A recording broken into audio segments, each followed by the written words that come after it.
مولاي صل وسلم دائما أبدا على حبيبك خير الخلق كلهم. Nabi alayhi salatu wasalam, when there's a hadith from Bukhari 1130, it says, Inna kana Nabi alayhi salatu wasalam li yaqum li yusalli hatta turima qadmahu aw asafa fayaqala lahu fayaqul afala akuna abdan shakura. Nabi alayhi salatu wasalam indeed used to stand up in the salatul tahajjud till hatta tarimu varam, swelling comes to qadmahu, his feet, wa awsaqu, and his calves. فيقال له أفلا أكون عبدا شكورا, should I not be thankful slave to Allah subhanahu wa ta'ala? Muhammad Rasulullah sallallahu alaihi wasallam is saying, I should be thankful to Allah subhanahu wa ta'ala for what Allah has given me. Which is one of the most beautiful thing to understand. Our Prophet, who was forgiven from all the sin, yet he would stand up in his night, his feet. In today's medicine, if you tell me that you have a swelling in the feet, I will ask you to make sure you check your heart. Make sure you don't have a heart failure. You don't have a problem. The Nabi alayhi salatu wasalam was doing jihad and also teaching and preaching and doing everything, yet he was standing and praying Allah subhanahu wa ta'ala to seek his forgiveness and mercy. But what I find myself at 9 o'clock, 12 o'clock, 1 o'clock, watching Pakistani Geo News, which has nothing to do with Islam. Yet wasting my life listening to what the politics is doing there. We watch games and we play games and we are busy with our children. Everybody's in his home playing the game. Yet nobody is thinking Quran is also waiting for me. Salah is waiting for me. This is the opportunity when we can do the prayer to Allah subhanahu wa ta'ala, yet we find everything except the time to pray to Salah to Allah subhanahu wa ta'ala. In Bukhari, hadith number 3397, إن النبي صلى الله عليه وسلم لما قدم المدينة وجدهم يصومون يوما يعني عاشوراء فقالوا هذا يوم عظيم وهو يوم ننجى الله فيه موسى وأغرق على فرعون فصام موسى شكرا لله قال أنا أولى بموسى منهم فصامه وأمره بالصيام. النبي عليه الصلاة والسلام when he entered لما قدم अपना قدم Medina में रखा, قدم रंजा फरमाया. He arrived to Medina. وجدهم يصومون يوم يعني عاشوراء. He found that Jewish people were fasting on the day of Ashura, which is 10th of Muharram. فقالوا, he asked them, هذا يوم عظيم. They said, this is the great day. هو يوم ننجي الله فيه. Allah gave freedom this day. موسى وأغرق على فرعون وأغرق على الفرعون. Allah gave freedom to Musa and his nation and drowned the people of Fir'aun. فصام موسى شكرا لله. So Musa alayhi salam fasted for the shukr of Allah subhanahu wa ta'ala. فقال, Nabi alayhi salatu wasalam said, أنا أولى بموسى منهم. I am closer to Musa than them. فصامه, and he fasted. وأمر, and he commanded بالصيام, that to fast on this day. Our Prophet Nabi alayhi salatu wasalam celebrated his birthday. And then يوم الاثنين الصيام along with me. ولدت قال رسول الله صلى الله عليه وسلم ولدت فيه وانزل علي. This is the day I was born and this is the day I got Quran revealed upon me. The two things blessed happened on Monday. He was born, he made the hijrah to Madinatul Munawwara, and he died this day. Our beloved Nabi alayhi salatu wasalam fasted by thanking Allah subhanahu wa ta'ala. As Muslim, as a believer of Muhammad Rasulullah sallallahu alaihi wasallam teaching, we should be thankful to Allah subhanahu wa ta'ala. Man la yashkur nas la yashkur Allah. Qala Rasulullah sallallahu alaihi wasallam. Hadith number 1954, Jami' Tirmizi. In hadith Nabi alayhi salatu wasalam, Qala Rasulullah sallallahu alaihi wasallam, Man la yashkur nas, who did not thank mankind, la yashkur Allah. He is not thankful to Allah subhanahu wa ta'ala. So we have a responsibility. There's an important responsibility that we should be thankful to Allah and will be thankful to the mankind. Every little thing we get, when our parents give us something, we are often, as a youth, we think it's our right. We never thank our parents. We do not know what our father goes through the hardship, what our mother goes through the hardship for bringing us to what we are. And Allah subhanahu wa ta'ala says in the Quran, وَلَا تَقُلْ لَهُمَا أُفٍ وَلَا تَنْهَرْهُمَا وَقُلْ لَهُمَا قَوْلًا كَرِيمًا. Do not even say uff or hate to the parents, and we often do that. We have done as we were growing up in our countries, and the kids here are often very disrespectful to the parents. Remember, you can do millions of Hajj, you can do millions of Quranic recitation, you could be the best of the alim and a scholar. If your parents died unhappy with you, everything will be thrown away. Allah's Prophet Muhammad Messenger sallallahu alaihi wasallam promised Allah will disgrace that person in the worldly life and in the hereafter. As we know the story of a Sahabi, he was about to die, but his soul would not leave the body. Nabi alayhi salatu wasalam was called about this, that this Sahabi is not dying, he's in pain of dying. Nabi sallallahu alayhi wasallam called his mother and asked, what was your problem with your son? She said, Rasulullah, nothing much. He asked, can you forgive him? She said, no. Nabi sallallahu alayhi wasallam asked multiple times. She said, no. Nabi sallallahu alayhi wasallam asked, what was your problem with him, but you're not willing to let go? He said, he would prefer his wife over me. That was the only sin he did. He was a righteous man, Sahabi Rasul, who was praying and worshipping and everything. Nabi ﷺ asked her one more time, would you forgive him or not? She said, no, Ya Rasulullah. Nabi ﷺ commanded the companions, go gather the wood. I will burn his body because he's going to be burning forever in his hellfire. The moment mother heard that, this is the love of a mother. The moment she heard that Prophet is going to burn my son while he is dying, she said, Ya Rasulullah, I forgive him. What emotion.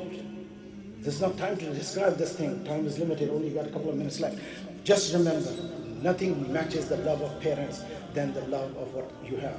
Allah subhanahu wa ta'ala give this thing to the parents that they want to their child to be better than them. Always be thankful for what they have achieved and what they have done for us. And what we are realizing is that life is a joke because we got everything entertained. Some of us who came from the underprivileged environment, when we got to America or other countries where we got economic stability and prosperity, what we start doing, we start giving our children what we did not have, and we destroyed them by spoiling them from their lack of desire and not fulfillment. Failure is a reason of success of a mankind. Child does not experience failure, does not attempt to succeed. This is one thing happened to the parents today in the United States, that parents start doing homework for the children so the children will not fail. And at the end of the day, when child was needed to study and fail in the class, a lot of my patients are teachers, they told me this thing. The parents cannot see the failure of the child. So they're doing homework. Now you're grown up 30 years old parent who is doing a first grade homework. It's not going to make the child smarter. So we should let our children fail so that they will succeed. We learn from our failure. We have gone through the hardship when we were growing up. So we should let our children experience a life as it is. May Allah subhanahu wa ta'ala give us the discipline and wisdom. Hadith Bukhari 6919. قال النبي عليه الصلاة والسلام أكبر الكبائر الأشرك بالله وعقوق الوالدين وشهادة الزور وشهادة الزور ثلاث أو قول الزور. Nabi sallallahu alaihi wasallam said the biggest of the sin, the greatest of the sin is the shirk with Allah subhanahu wa ta'ala in act of worship. Then he says عقوق الوالدين, the undutifulness to one's parents. And he gave multiple times this word, he repeated, was shahadat zur, that false testimony.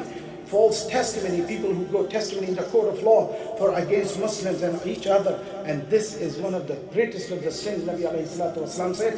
And then he said, أو قول الزور, a lie which we speak with each other. Who among us can say, I have not lied? The one thing which we do not teach ourselves and implement ourselves upon ourselves and teach our community and children and families and everybody, do not lie. The greatest of the Sadiq al-Amin is the Prophet Muhammad Rasulullah sallallahu alayhi wa sallam, our beloved Nabi alayhi salatu wasalam. So this Thanksgiving was first celebrated in this country in the harvest in New World in 1621. This is what this nation started. And the president was Abraham Lincoln, who in his time when he was a president, he commanded this should become an official national holiday in 1863. This is how they start celebrating Thanksgiving. But Muslim Ummah has to thank Allah subhanahu wa ta'ala all the time, in every moment of it. We should be thankful to Allah subhanahu wa ta'ala. So when we thank Allah subhanahu wa ta'ala, who should thank Allah subhanahu wa ta'ala and how should we thank? The one who should thank Allah subhanahu wa ta'ala is a person, is a believer, a person who says, "Inna dima'akum wa amwalakum haramun ila an taqulu rabbakum ka hurmati yawmikum hadha wa ka hurmati shahrikum hadha wa innakum satalquna rabbakum fas'alukum min a'malikum wa qad balagtu faman kanat indahu amana falyuwaddiha ila man amanatu alayha." This is the man Muhammad Rasulullah sallallahu alaihi wasallam, 1400 years ago, in the Kaaba, in the Arafah, in the plains of Arafah. He is making khutbah Hajjat al-Wida, and he says, this day when the blood of your is forbidden on each other, the wealth of each other, property and belonging to each other, like the day, the month, the place of this haram of the Arafah. we should think that the blood becomes sacred of a human to another human. وَإِنَّ كُلَّ رِبًا مَوْضُوعٌ. And he forbade the interest or usury. This is the person who has been suffering from the interest trading should thank Allah subhanahu wa ta'ala that he gave us Muhammad Rasulullah sallallahu alayhi wa sallam. And then he said, أَمَّا بَعْدُ أَيُّهَا النَّاسُ فَإِنَّ الشَّيْطَانَ قَدْ يَئِسَ أَنْ يَعْبُدَكُمْ بِطَاعَتِكُمْ هَٰذِهِ أَبَدًا. This is the day when he made the shaitan, he claimed that the shaitan, the devil, is most hopeless today because you will never worship anything other than Allah subhanahu wa ta'ala. And then he says, those النساءكم حق ولهن عليكم حق. The women who were traded and sold for a camel and goat and sheep and for nothing.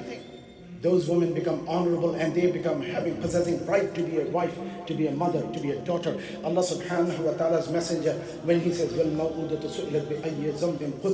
that girl who was born and buried alive, today they are becoming that certificate and ticket to paradise for the parents when they give birth to a daughter. That daughter should be thankful to Allah subhanahu wa ta'ala for the coming of Muhammad Rasulullah sallallahu alayhi wa sallam. The woman, what he says, وَاسْتَوْصُ بِالنِّسَاءِ خَيْرًا. He made the right of a woman upon a man. He said, my will, he will. Wasiyat ki Nabi alayhi salatu wasalam ne, وَاسْتَوْصُ بِالنِّسَاءِ خَيْرًا. I give you a will that treat your women with the khair. What is the opposite of khair? Shar. Do not ever treat a woman with the shar and evil. فَإِنَّهُنَّ إِنَّكُمْ عَوَانٌ لَا يَمْلِكْنَ لِأَنفُسِهِنَّ شَيْئًا إِنَّكُمْ إِنَّمَا أَخَذْتُمُوهُنَّ بِأَمَانَةِ اللَّهِ وَاسْتَحْلَلْتُمْ فُرُوجَهُنَّ بِكَلِمَاتِ. Allah's Messenger, subhanAllah, what he said, you take them into a bond of marriage with the kalimat Allah, by the kalma of Allah, and you made them halal. The woman become halal on a man by the kalma of Allah subhanahu wa ta'ala. She is a trust of Allah subhanahu wa ta'ala.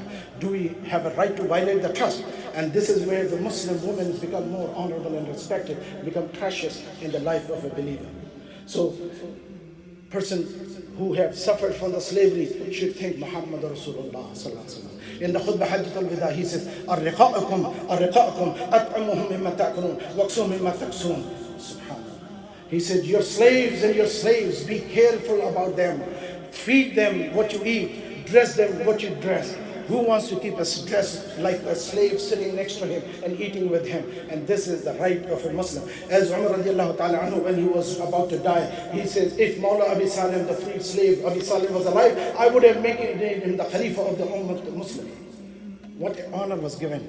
And this is what world have seen. Mamluk of the Egypt become the ruler and defeated Mongols who had destroyed 11% of the Muslim Ummah, 25% of the Muslim population. Millions of Muslims are killed. Nobody has seen such a genocide in the history as Mongol and Tatar did, and Mamluk pushed them back. Otherwise, the whole world would have been destroyed by those Tatar and Mongol as they came in. So we should be thankful to Allah subhanahu wa ta'ala for Allah subhanahu wa ta'ala gave Muhammad Rasulullah sallallahu alayhi wa sallam. As he reminded, أَيُّهَا النَّاسِ إِنَّهُ لَا نَبِيَ بَعْدِي وَلَا أُمَّةٌ بَعْدَكُمْ أَلَا فَعَبْدُوا رَبَّكُمْ وَصَلُّوا خَمْسَكُمْ وَصُومُوا شَهْرَكُمْ وَأَدُّوا الزَّكَاةَ لِأَمْوَالِكُمْ طَيِّبَةً بها أنفسكم وتحجون بيت ربكم وأطيعوا ولاة أمركم تدخلوا الجنة ربكم. This is the khutbah of Muhammad Rasulullah sallallahu alayhi wa sallam. He is saying that there is no Nabi after me and there is no nation after you. So make sure you worship only one Lord, and that is your Lord Allah subhanahu wa ta'ala. Make salah 5 times a day, fast in the month of Ramadan, and pay zakat on the wealth to purify your wealth, and make Hajj Baytullah for your Lord. And obey the people who are in leadership position of you, so not to cause a discord and discomfort in the nation. So we have this command from Allah subhanahu wa ta'ala's messenger, and he says, إِنَّ أَكْرَمَكُمْ عِنْدَ اللَّهِ أَتْقَاكُمْ وَلَيْسَ الْعَرَبِيَّ عَلَى الْعَجْمِ فَضْلًا إِلَّا بِالتَّقْوَى. لا فضل على العربي على العجم ولا العجم على العربي ولا للأحمر على الأسود ولا للأسود على الأحمر إلا بالتقوى. Muhammad Rasulullah sallallahu alaihi wasallam, declaring all mankind are equal. The rights of humanity were prayed and restored. Indeed, the most honorable in the sight of Allah is one who is more conscious of Allah. And Arab has no superiority over non-Arab, and non-Arab have no superiority over Arab, and black has no superiority over white, and white has no superiority over black. And this nation is still divided on the color. What a tragedy. What a tragedy. The most advanced nation is still looking at the skin color, not the person inside. Nabi Rasulullah said, if a man had a dark, thick skin and curly hair, but he is more a scholar and knowledgeable, then made him your leader and obey him. This is the Muhammad Rasulullah. What a human rights charter was written 1400 years ago. Today it's been echoed in New York City, in the UN. And when the Palestinians are getting killed, the world does not speak a word. When the land has been possessed and Kashmiris are put in incarceration, humanity is still crying. No, they are not crying. They are sitting and enjoying meal. They are having fun because their power is in their hand. So may Allah subhanahu wa ta'ala make us with the dua of Nabi alayhi salatu wasalam, نَضْرَ اللَّهَ عَبَدًا سَمِعَ مَقَالَتِي فَوَاهَا ثُمَّ أَدَّاهَا إِلَى مَنْ لَمْ يَسْمَعْهَا فَرُبَّ حَامِلٍ فِقْهٍ لَا فِقْهَ لَهُ وَرُبَّ حَامِلٍ فِقْهٍ إِلَى مَنْ هُوَ مَنْ أَفْقَهُ مِنْهُ. There are people who hear and do not understand, comprehend. There are people who heard from the one who heard me and they comprehend. Those are the Imam Abu Hanifa and all the awliya Allah. And this is how these Imam Ikram have brought Islam to us. So we should be thankful to Allah for what He has given us in the form of Muhammad Rasulullah sallallahu alayhi wa sallam. And He gave us Islam without a struggle. Ask the person who had a struggle to become a Muslim what is suffering and hardship he and she has to live to. May Allah subhanahu wa ta'ala keep us and our children till the day of judgment, till the Sirat al-Mustaqim. Wa akhiru da'wana alhamdulillah.